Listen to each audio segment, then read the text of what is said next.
Well, hello, friends and neighbors. John, your Whisky neighbor here. Welcome down the Nook, and thank you so much. We cracked 8,000 subscribers. To celebrate, I thought, James dropped off a couple of 18-year-old scotches, which are getting harder and harder to find at a decent price, and so I thought I'd treat myself a bit. Thank you, James, and let's talk two 18-year-old scotches.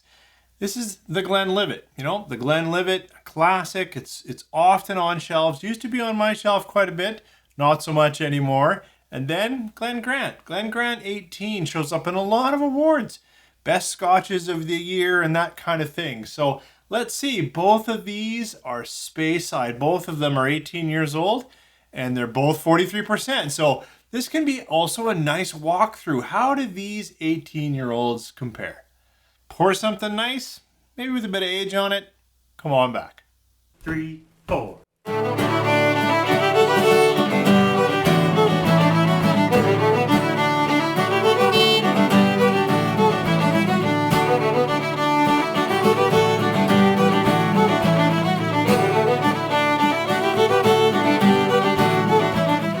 Well, as I said in the short opener, thank you. Thank you to you for subscribing. Thank you to James for the whiskey.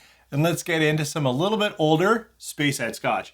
I'm going to start with the Glenlivet. This one is released at 43% here. And this bottle is a bit older in the sense, actually both of these are a bit older. These are like the 2019 releases for both of these scotches. So here the Glenlivet actually is natural color.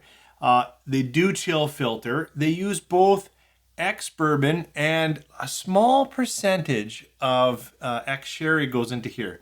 I think it's around 10 to 12%, but I could be wrong, but that's sort of what my research has shown. So there is some sherry content in here. It is natural color, and it's 18 years as the youngest Scotch in here.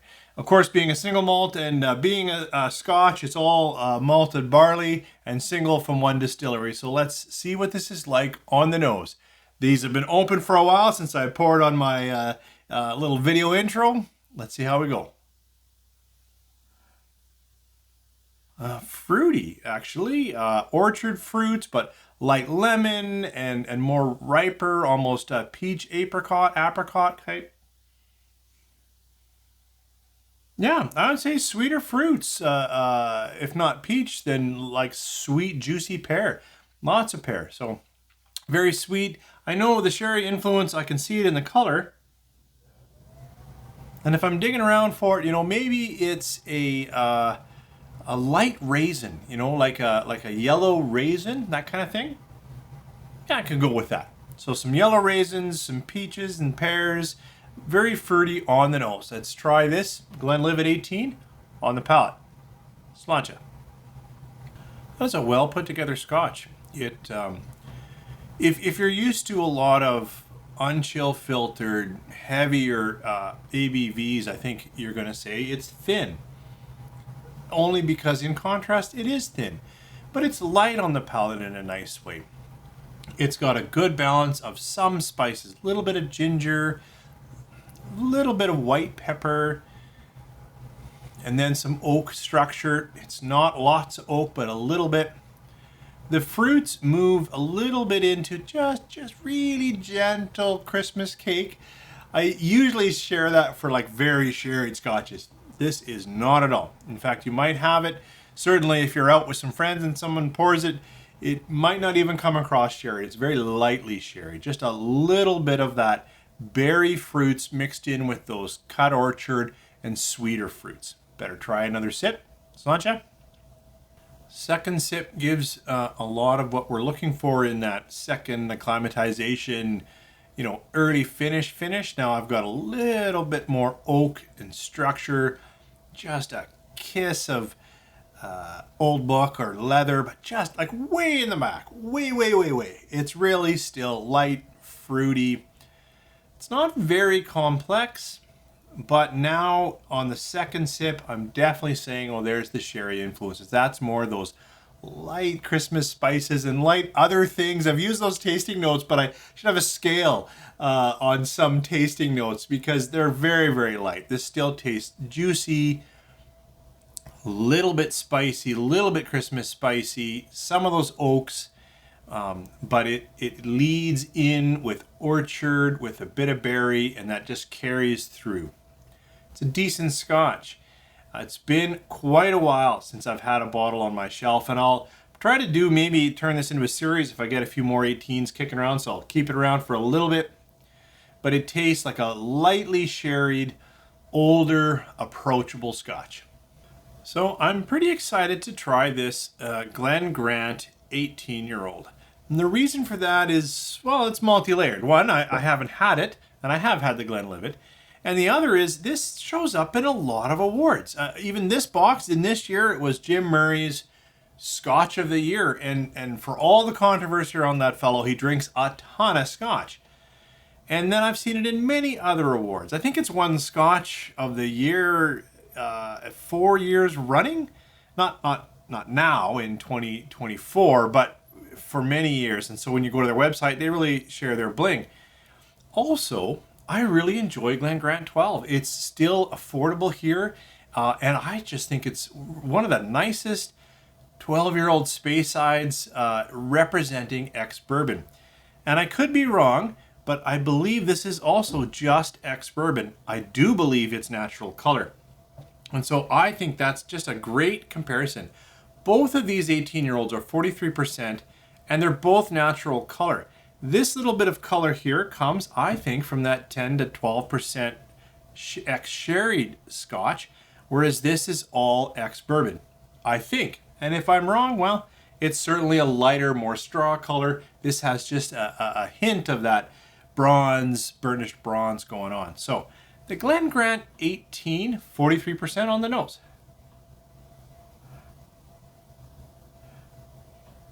Well, I know I led with fruits here, but this now is lemon drop candy and pears. I know I said that with here, but this in comparison has moved into more a little bit red berry.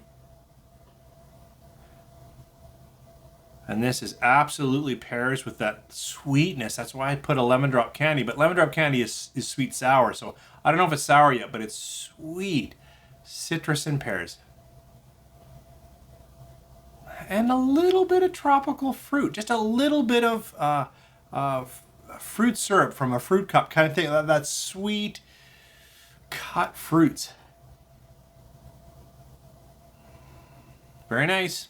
Let's try this one, GlenGrant 18 on the palate. Sláinte. I've got nice vanillas, very gentle spicing. Not sure what that might be. What would be a hint? Let's not chase the spice right now.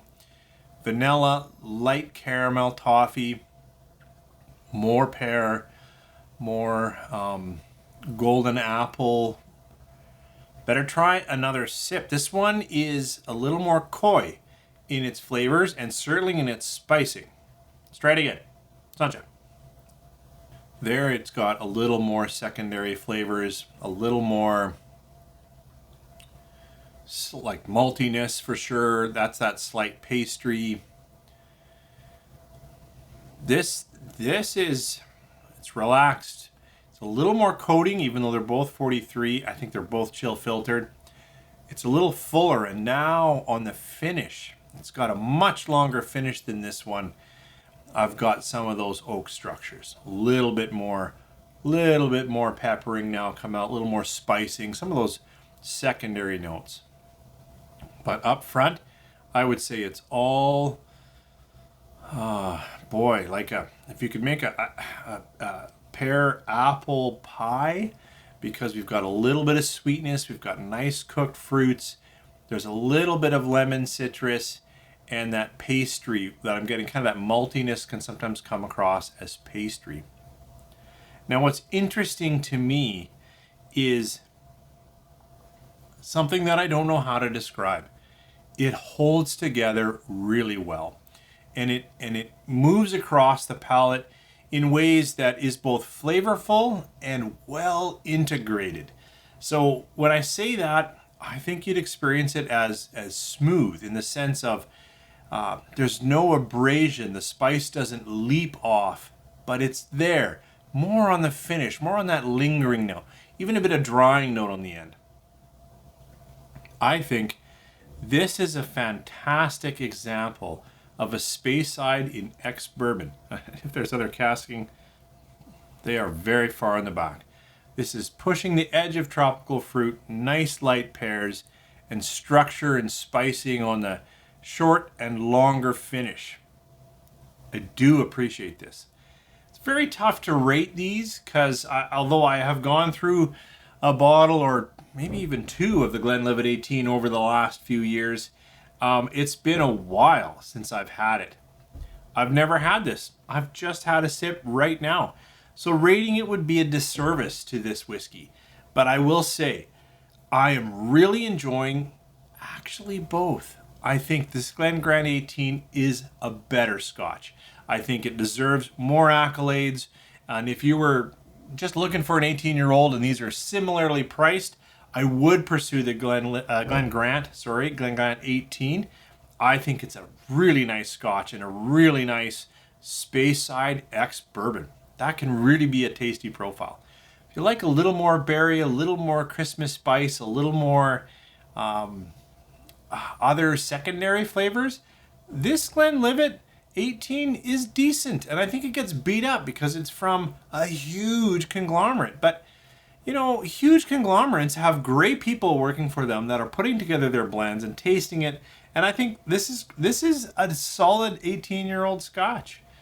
You know, if I was pushed to rate, I like this more, I like this less, but I do appreciate both. And thank you, James, for getting them to me so I could do this 18-year-old walkthrough. I might sip or compare with some of the other 18s that I've kept around. We'll see where it goes in that kind of series, but today was just about celebrating. This week, I hit 8,000 subscribers. I can't believe it. Thank you to all of you who do. I really appreciate it, and I love it when you comment down below when you get into the conversation. Thanks for joining me here as always. Thanks for being with me for the past 6 years. Hope you guys have a fantastic week.